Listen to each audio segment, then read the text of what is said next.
வணக்கம் நண்பர்களே, தமிழ் பிளாசம் சேனலில் மணத்தக்காளி கீரை பக்கோடா எப்படி செய்கிறதுன்னு பார்க்கலாம்.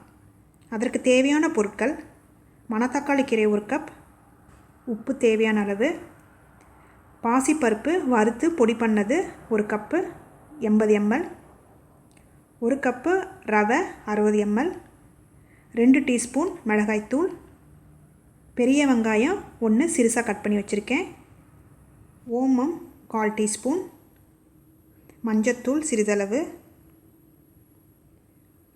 கொத்தமல்லி இலை தேவையான அளவு, பெருங்காயத்தூள் சிறிதளவு, வேர்க்கடலை பொடி 3 டீஸ்பூன் எடுத்திருக்கேன். பக்கோடாக்கு மாவு பிசைஞ்சிக்கலாம். ரவை போட்டுட்டு சுடுதண்ணி ஊற்றிக்கலாம். அப்போ தான் ரவை நல்லா சாஃப்டாக கிடைக்கும் நமக்கு. ஒரு 5 நிமிஷம் அப்படியே விடுங்க. நல்லா ரவை நல்லா சாஃப்ட் ஆகிடும். இப்போ நல்லா சாஃப்ட் ஆகிடுச்சு. இப்போ பாசிப்பருப்பு மாவு போட்டுடலாம். இது நம்ம பாசிப்பருப்பு வறுத்து பொடி பண்ணி வச்சது. இப்போ வேர்க்கடலை மாவு நான் 20 வேர்க்கடலை மட்டும் எடுத்து பொடி பண்ணி வச்சுருக்கேன். மஞ்சத்தூள், பெருங்காயத்தூள், மிளகாய்த்தூள், ஓமம் சேர்த்து நல்லா பசைஞ்சிக்கோங்க. காரத்துக்கு ஏற்ற மாதிரி நீங்கள் மிளகாய்த்தூள் சேர்த்துக்கோங்க. தேவையான அளவு உப்பு சேர்த்து நல்லா பசைஞ்சிக்கோங்க. பெரிய வெங்காயம், கொத்தமல்லி இலை, மணத்தக்காளி கீரை சேர்த்து நல்லா பசைஞ்சிக்கோங்க. தண்ணி எதுவும் ஊற்றாதீங்க. மணத்தக்காளி கீரை கழுவி இருக்கிறோம் பார்த்திங்கன்னா, அதுலேயே தண்ணி இருக்கும். நல்லா பசைஞ்சிக்கோங்க. உங்களுக்கு தேவைப்பட்டுச்சுன்னா தண்ணி தெளிச்சுக்கோங்க. தண்ணி ஊற்றாதீங்க. பாருங்கள், நல்லா பசைஞ்சாச்சு மாவு.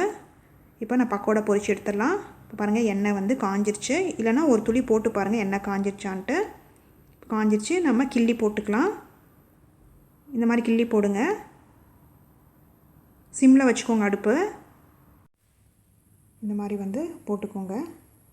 இப்போ எல்லா பக்கமும் வேகணும். அதனால் திருப்பி விட்டுக்கலாம். இதைய இல்லைன்னா ஒரு சைடு மட்டும்தான் வெந்திருக்கும். இப்போ அது நுர அடங்கணும். அப்போ தான் வெந்துருச்சுன்னு அர்த்தம். இப்போ பாருங்கள், கோல்டன் கலர் ப்ரௌன்லேயும் வந்துருச்சு. இந்த ஸ்டேஜில் நம்ம எடுத்துடலாம் பக்கோடாவை. அதே மாதிரி இருக்கிற எல்லா மாவையும் பொரிச்சு எடுத்துடலாம். கிள்ளி கிள்ளி போடுங்க. இல்லைன்னா எல்லா பக்கமும் உடஞ்சி வந்துடும். இந்த மாதிரி மாவு கிள்ளி போட்டிங்கன்னா தான் பக்கோடா ஷேப்பில் வரும். இப்போ திருப்பி விட்டுக்கலாம். அப்போ தான் எல்லா பக்கமும் வேகும். பாருங்கள், நுரை அடங்கிருச்சு. கோல்டன் கலர்லேயும் வந்துருச்சு. இப்போ நம்ம பக்கோடா எடுத்துடலாம். சுவையான மணத்தக்காளி கீரை பக்கோடா ரெடி ஆயிடுச்சு. இந்த ரெசிபியை செஞ்சு பார்த்துட்டு உங்களோட கமெண்ட்ஸ் என்னன்னு சொல்லுங்கள். பிடிச்சிருந்தால் லைக் பண்ணுங்கள், ஷேர் பண்ணுங்கள், சப்ஸ்கிரைப் பண்ணுங்கள்.